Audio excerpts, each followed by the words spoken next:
আমিষা হত্যার বিষয়ে আপনি ইঙ্গিত করেছেন। ধর্ষণ এবং হত্যার পরে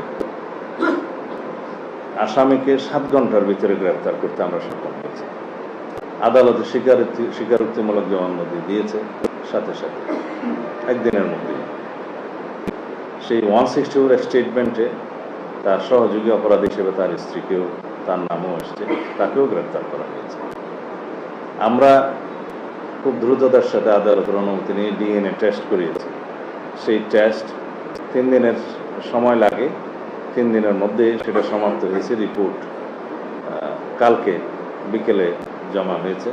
পোস্টমর্টম রিপোর্টটা আমরা হাতে পেয়েছি ইতিমধ্যেই। এগুলো সব একসাথে করে কম্পাইল করে চার্জশিট প্রণয়নের কাজটা কালকে রাতের মধ্যে সমাপ্ত হয়েছে। আজকে দিনে আদালতে সেটা সুপর্দ করা হবে, হয়তো ইতিমধ্যে হয়ে গেছে। এবং আদালত এর মধ্যে ছুটিতে যাবে, আপনারা অনেকে জানেন।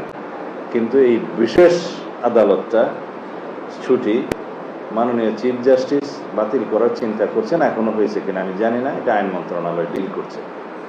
আমরা একজন স্পেশাল পিপি নিয়োগ করেছি শুধুমাত্র এই মামলাটা ডিল করার জন্য।